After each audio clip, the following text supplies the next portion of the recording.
100 preguntas y respuestas para comprender el conflicto colombiano es un espacio para divulgar el conocimiento histórico y promover el sano debate. Orientan este programa los profesores Mauricio Albeiro Montoya y Wilmer Zuleta. ¿Qué puedo hacer por mi pueblo? Aquí ya no existe paz, aquí ya no hay libertad, aquí ya no pasa un día sin algo que lamentar.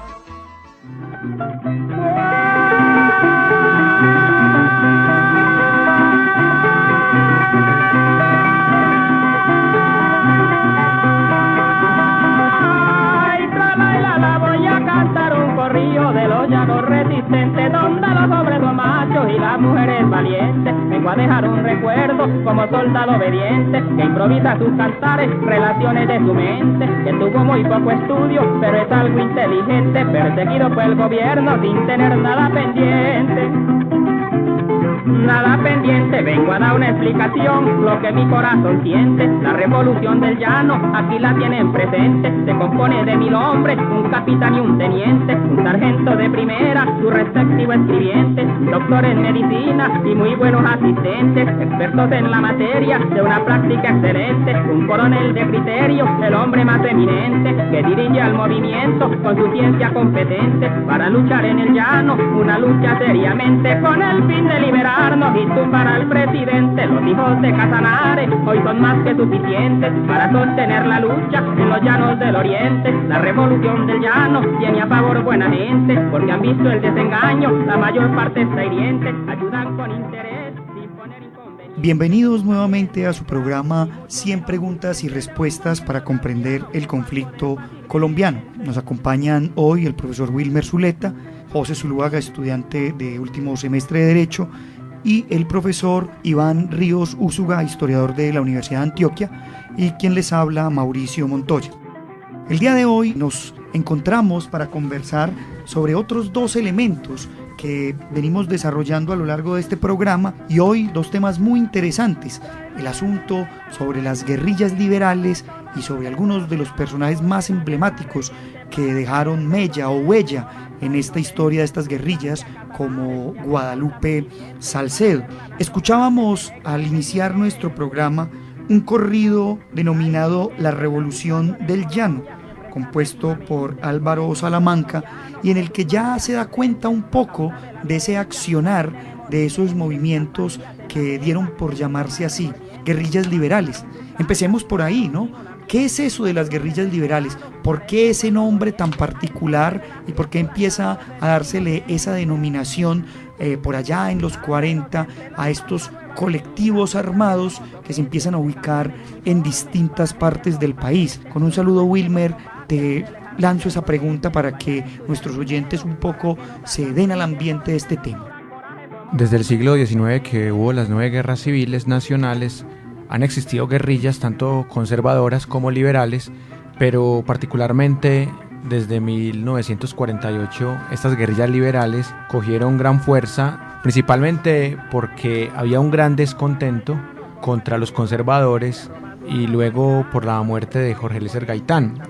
Particularmente estas guerrillas estaban conformadas por campesinos, por peones, por algunos dirigentes agrarios que querían hacer una revolución a nombre del Partido Liberal y contra los llamados godos por ellos, porque ellos consideraban que los godos estaban acabando con el país, con el progreso de las masas, y por ende, según su criterio, había una ausencia en el poder del Estado, había abuso por parte de hacendados y de terratenientes en contra de los campesinos, y en general había una crisis política nacional que condujo a estas guerrillas a alzarse en armas, y finalmente vale decir que estas guerrillas nacieron particularmente en Sabanalarga, Casanare, y se expandieron por el sur del Tolima, por el nordeste antioqueño, por el Magdalena Medio, Cundinamarca y los llanos orientales, entre otros lugares. Claro que sí, además hay que sumar a eso algo que es bastante interesante, incluso para muchos polémico, ¿no? El concepto con el que también nacen, ¿no? Son guerrillas de autodefensa, porque regularmente cuando uno escucha hablar de autodefensa, pues piensa siempre en los paramilitares y en realidad no. Aquí incluso los primeros guerrilleros liberales hablaban de cómo lo que estaban defendiendo primero que todo era la vida y posteriormente pues los territorios y sus familias. Hay un dato curioso en esa transición de esas guerrillas que empiezan a alcanzar mayor apogeo tras el 9 de abril de 1948, tras la muerte del caudillo liberal Jorge Eliezer Gaitán, y es algo que genera bastante curiosidad, y es porque en las guerrillas del llano, estos primeros movimientos que se alzaron en armas fueron bien vistos por los hacendados, y los hacendados incluso en un principio los patrocinaron, particularmente porque veían también como peligroso al gobierno conservador. Y esto lo estoy diciendo porque resulta que tiempo después el gobierno de Mariano Ospina, en un decreto que va a firmar, que es el 2499, es un decreto que invoca el no comprarle carne a los hacendados del llano, acusando de que hay una fiebre aftosa, y con eso bloquean el llano. Claramente, pues mucho tiempo después se supo que ese decreto era una forma de presionar a los hacendados para que le quitaran el apoyo a esas guerrillas liberales que poco a poco se les fue quitando de parte de los hacendados, y las guerrillas liberales también entonces ya no tenían solamente como enemigo al Estado, como enemigo a muchos hacendados, sino que también empezaron a tener como enemigo pues a los chulavitas, a la fuerza pública. Trasladémonos un poco hacia esas guerrillas del llano, en el Casanare, así como decía muy bien el profesor Wilmer, que nacen por allá en Sabana Larga, y vamos a encontrar una serie de particularidades. Con la bienvenida al profesor Iván Ríos Úsuga. Profe, cuéntenos sobre ese impacto y ese papel que esas guerrillas del llano tuvieron en este contexto histórico del que estamos comentando. Sí, muchas gracias, Mauro. Mira, retomando un poco lo que decías vos y Wilmar, esta situación tiene que ver mucho es con la forma como se expresa la dinámica de la violencia. E insisto mucho en esto, en el carácter variable y selectivo. Y eso tiene, digamos, unos factores que la hacen así, variable y selectiva, y es la ubicación geográfica, el modo de producción económica y la propiedad de la tierra. Entonces eso hace, por ejemplo, que todos estos decretos gubernamentales básicamente lo que hagan es atomizar los liberales del Sabana cundiboyacense para buscar refugio. Y por eso el conflicto en zonas de frontera no tiene otra expresión que un principio de autodefensa para salvaguardar, como lo dice Maquiavelo en su definición de Estado, para salvaguardar lo que se posee y lo que se ama. Entonces estas guerrillas surgen con este propósito. Surgen con ese propósito y se forman tierra dentro del río. Por eso no es gratuito que se haya formado por allí, por estos lados que mencionaba Wilmer, y también por... Bueno, y vemos entonces familias como los Villamil, como los hermanos Bautista, como los Fonseca, los Velázquez, y también encontramos allí al araucano famoso, que lo vamos a mencionar ya enseguida más adelante, al señor Guadalupe Salcedo. Y estas guerrillas entonces empiezan a formalizar, y en estos territorios de frontera tienen una expresión particular, y es que en estos territorios se van a sentir más afines con el ejército, porque el ejército los provee de contingente y de armas, mientras que su enemigo o su alter ego va a ser la policía, porque son la clara expresión de ese pensamiento conservador en el que, digamos, con el que se van a enfrentar. Eso es bastante particular, profe, porque también ahí vamos encontrando cómo en estos llanos hay una especie de organización, ¿no? No es simplemente el hecho de levantarse en armas, sino que se consolida algo que es histórico y curioso para las guerrillas en su historia, las guerrillas liberales, que son esas leyes, ¿no? Hay unas leyes que ellos mismos consolidan en sus territorios. Hay una primera ley del llano que fue expedida el 11 de septiembre de 1952. ¿Por qué es importante esa ley, profe? ¿Qué es lo que traía esa primera ley del llano? Bueno, básicamente esa ley del llano es porque ya allí hay constituidas unas soberanías hechas a sangre y fuego y consolidadas en armas. Entonces lo que buscaban estas leyes, la primera, ambas tenían la misma naturaleza, pero la primera fundamentalmente es cómo hacer que el Estado funcione de manera eficiente, garantizar derechos civiles y funcionamiento, porque ya la segunda, digamos, ya institucionalizadas las soberanías de los comandos guerrilleros, que incluso Guadalupe Salcedo estuvo a la cabeza del más importante, era cómo civilizar la guerra, cómo regular ese funcionamiento de las armas, cómo funcionaban esos estados revolucionarios que allí se habían instaurado. Entonces básicamente juegan ese papel y hoy podemos ver incluso cómo el Estado no llega a esas zonas incluso hoy. Es decir, el poder del Estado no se expresa más allá de un par de políticas paliativas, pero quienes ejercen soberanía son estos que siempre han estado y que además se han disputado con ese problema que es la propiedad de la tierra, que más adelante lo mencionaremos si habrá lugar. Muy interesante eso, profe, porque usted mencionaba algo que en la segunda ley del llano, que fue expedida el 18 de junio de 1953, ya hay algo muy interesante que usted dijo y quisiera reiterarlo: la regulación de la guerra. Es como fijar unas normas, pareciera que estuviéramos hablando del derecho internacional humanitario, porque se regula una guerra para evitar que sean las víctimas la población civil, cosa que es relativa, porque siempre la población civil pues va a terminar sufriendo gran cantidad de muertes y de vejámenes a manos de los distintos grupos armados. Pero es también interesante, profe, mencionar un poco cómo esas guerrillas del llano pues también van a tener su imitación o su emulación en otros territorios. Hablemos un poco, Wilmer, de lo que fueron esas guerrillas en el Tolima. O sea, ¿qué papel jugaron allí? Allí tenemos incluso a los hermanos Loaiza, tal vez una de las guerrillas más importantes, a la que curiosamente va a llegar un personaje que luego será conocido en la historia colombiana como el guerrillero más viejo, ¿no? Conocido como Tiro Fijo, Manuel Marulanda, Pedro Antonio Marín, porque los Loaiza pues tenían una afiliación familiar con él, y allí llega. ¿Qué podemos decir de esas guerrillas liberales del Tolima, Wilmer? ¿Qué nos puede contar?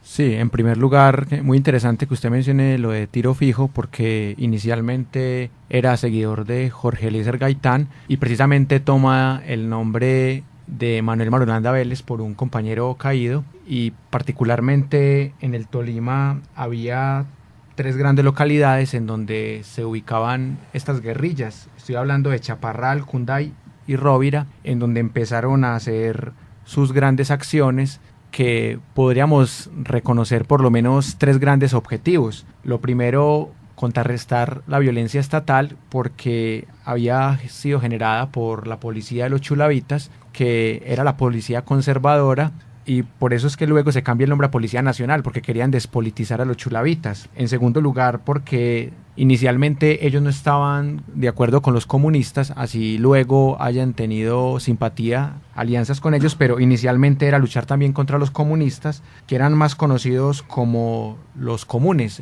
según el general Peligro, que era el señor Leopoldo García.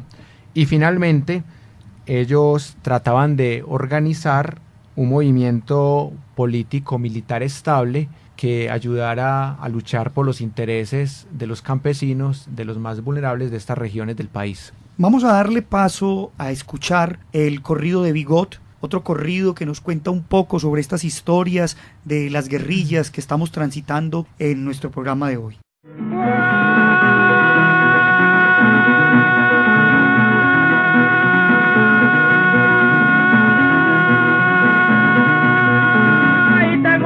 Placentero de contarles una historia que por mi escasa memoria pasó un caso verdadero. Desde el principio hasta el fin les diré lo que me acuerdo de los que hicieron festín con la gente de mi pueblo. Ay, de mi pueblo se trata de unos señores cuyo nombre no recuerdo. Me dicen que eran los Chávez, un Bautista y un Corero, y el catire Manuel Vargas y otro que llamaban Negro. Y hoy yo recuerdo la fecha cuando estos hombres vinieron al pueblito de Rondón, una de hombres caballeros, el 21 de septiembre, conservado en el recuerdo, porque fueron atacados por la bala del gobierno. Ay, del gobierno llegaron clareando el día los impávidos viajeros, pero un fuego aterrador a sus pasos detuvieron. Unos corrieron pa'l río, otros corrieron pa' afuera. Ahí fue que cogieron preso al conocido Tiberio, porque tenía una pensión y atendía a los forasteros. A Corozal fue llevado sin camisa y sin sombrero, con las ropas de Bigot que roncaba en esa tierra. En esa tierra pensando estaba Bigot en una noche sin sueño. Yo creo que es mejor mandar a pedir unos refuerzos. Escuchábamos entonces el corrido de Bigot, y siguiendo un poco con la línea que el profesor Wilmer planteaba, muy interesante decir que estas guerrillas liberales coincidieron en un momento con las guerrillas comunistas en un territorio del Tolima conocido como el Davis. Luego hablaremos de esas guerrillas comunistas, pero vale decir aquí una cosa de esas guerrillas, y es que con el tiempo se van a empezar la fragmentación, las peleas internas. Es muy llamativo porque los liberales pues empezaban a tener cierto temor de las guerrillas comunistas. Circulaba entre oídos que si los comunistas se tomaban el poder se iban a repartir las mujeres, les iban a quitar la religión y todo este tipo de cosas, que hizo que muchos guerrillas liberales pues empezaran a tener miedo y empezaran incluso a enfrentarse después a lo que serían las guerrillas comunistas. Incluso por ahí jocosamente se decía que la única diferencia entre liberales y conservadores en Colombia era que los liberales iban a misa de 7 y los conservadores a misa de 8, ¿no? Que en realidad pues era un tema bastante jocoso. Yo quiero que entremos un poco también aquí a mencionar lo que la literatura ha hecho con estos referentes, y quiero leer un fragmento un poco particular que recrea el profesor Villanueva en esa recolección de elementos poéticos, corridos que hace de toda esta zona del llano, donde ya empieza también a utilizar los términos con los que vulgarmente se llamaba a las guerrillas liberales, al decirles la chusma, en un fragmento de un texto llamado Ahora me vuelvo chusmero. Ahora sí me vuelvo chusmero, no quiero que a mí me toque lo que le pasó a otros ñeros. La recluta es otra cosa de nuestro serio conflicto, nos llevan a echarnos plomo pa' defensa de los ricos. Un fragmento que recrea un poco esta historia de luchas entre chusmeros, chulavitas, cachiporros. Pero vamos entrando un poco también aquí a hablar de esas figuras que son importantes en la historia de estas guerrillas, y nos encontramos entonces con Guadalupe Salcedo, del que antes de dar la palabra a José para que nos hable un poco de eso, yo quiero que escuchemos una canción compuesta por Arnulfo Briceño que recuerda una de las famosas tomas militares liderada en su momento por este guerrillero Guadalupe Salcedo, la toma de Páez, un pueblito de Boyacá. Escuchemos este fragmento de Arnulfo Briceño.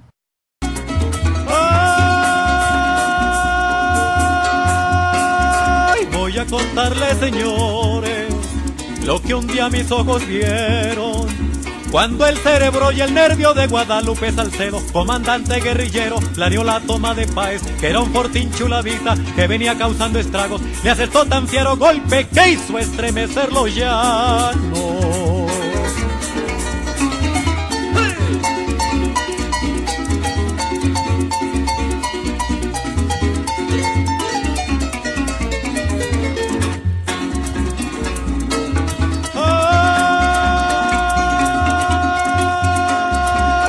Mi capi Salcedo a unos de sus guerrilleros que se pusieran las ropas de los chulos que cayeron en combate en Miraflores, donde los nuestros vencieron con fiereza y con ardor en la lucha cuerpo a cuerpo, que el brazo de la razón no lo vencen, compañero. Ahora sí, José, cuéntenos un poco sobre este personaje tan enigmático. ¿Quién era Guadalupe Salcedo? Bueno, Guadalupe Salcedo nace, primero que todo, en 1924 en Tame, Arauca. Creció rodeado en sector como el campo y el ganado y tenía un gran potencial de líder. Esto lo conllevó a que se dedicara de manera total al manejo del ganado. Antes de la ocurrencia del Bogotazo, como anteriormente lo hablábamos en el programa, este individuo fue detenido por el hurto de ganado. Posteriormente, meses más adelante, fue puesto en libertad y crea lo que se conoce como las guerrillas del llano, con un número reducido de hombres. Bueno, eso es bastante importante porque a pesar de que había muchos líderes, como mencionaba ahorita el profesor Iván, pues Guadalupe termina siendo casi quien recolecta todos esos reductos de los otros guerrilleros liberales que van siendo asesinados, que desaparecen, ¿sí? Volvamos un poco a esas guerrillas del llano ahora ya a cargo de Guadalupe. Profesor Iván, ¿qué más podemos contar de ese impacto de Guadalupe ya en las guerrillas del Casanare? Bueno, ya allí en estas guerrillas del Casanare lo que tenemos es ya elevación del nivel organizativo. Digamos que allí ya se consolida un movimiento con carácter de partido. Y él de hecho alcanza a consolidar esto de manera tal que ya lo ven como una amenaza. Y por eso no es gratuita su muerte. Después, cuando llega a Bogotá, ordenan su muerte. Y digamos que allí empieza como a atomizarse el asunto, porque no encontramos quien condense ese trabajo que él empezó a desarrollar. Pero lo que sí queda claro es que producto de todo esto encontramos unos efectos económicos y sociales en los llanos, y es que la tierra se empieza a subparcializar y empieza a aumentar su precio, ¿no? Hay unas cifras, por ejemplo, que encuentro aquí que quiero mencionarles. Para finales de la década del 40, una hectárea de tierra costaba 419 pesos. Y ya para finales de la década del 60 costaba 21.161 pesos en el llano. Estamos hablando de los llanos orientales. Bueno, muy interesante eso, profe, porque también muestra lo que usted decía inicialmente de cómo Guadalupe empezó a tener un poder, incluso su apodo no era para nada bueno, al menos a los oídos, como el terror del llano, ¿no? O las tomas que hizo a los militares, las tomas y robo, pues, de armas para poder mantener su revolución.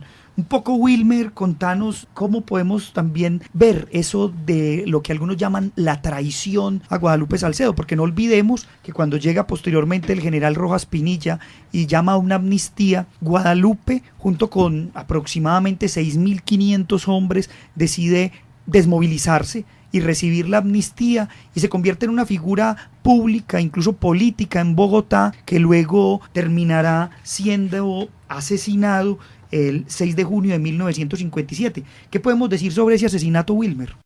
Sí, porque hay dos versiones, así como teníamos 4 versiones del asesinato de Gaitán, tenemos 2 sobre Guadalupe Salcedo.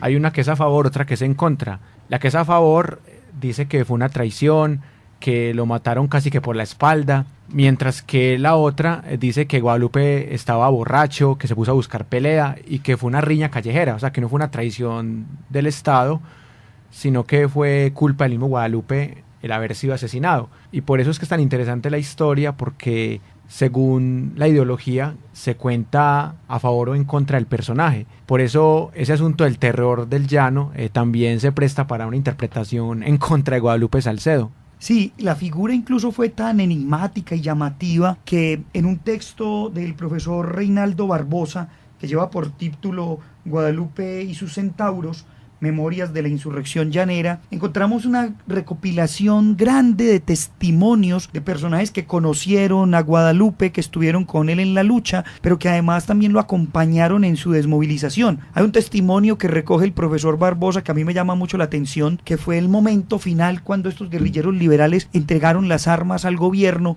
y después de esa entrega el testimonio de un hombre fue este: hubo honores militares, el último que le hicimos a Guadalupe Salcedo. Seguimos hacia el sitio donde íbamos a depositar las armas. Yo sentía dolor al tener que hacer eso, pero ya no teníamos remedio. Fui el primero en entregar mi FA.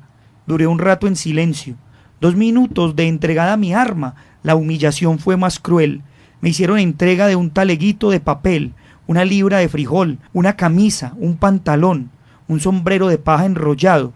Recibieron mis manos, unas quimbas, una caja de fósforos, un paquete de cigarrillos, una libra de azúcar, tal vez para refrescar el corazón, unos palillos, una burla completa. Ese testimonio recogido por el profesor Barbosa es tal vez este colofón del programa del día de hoy. Y no queremos despedir el programa de hoy sin invitarlos a escuchar otro corrido popular, un corrido titulado A Guadalupe Salcedo e interpretado por el grupo Mezcal. Agradecemos a quienes nos acompañaron el día de hoy en la mesa, agradecemos a la Universidad Nacional por brindarnos este espacio y recordamos a nuestros oyentes seguirnos en el programa 100 preguntas y respuestas para comprender el conflicto colombiano. Muchas gracias.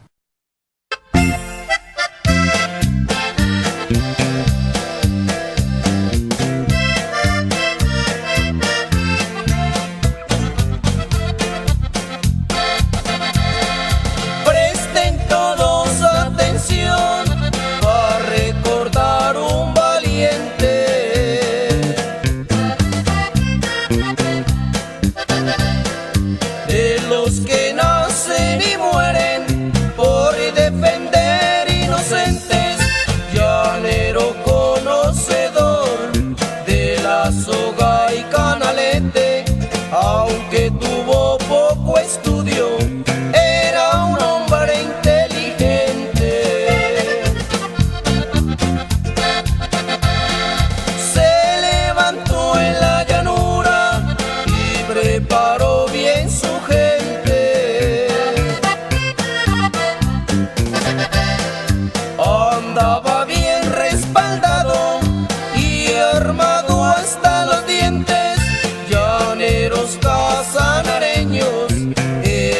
más que suficientes para sostener la lucha en los llanos del oriente.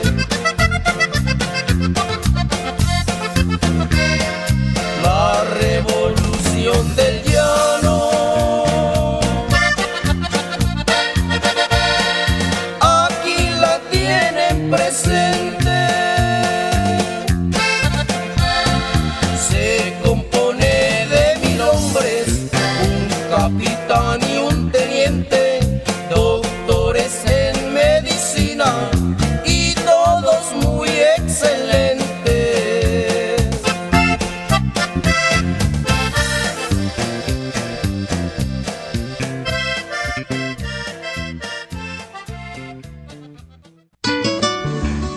Cien preguntas y respuestas para comprender el conflicto colombiano es un espacio para divulgar el conocimiento histórico y promover el sano debate.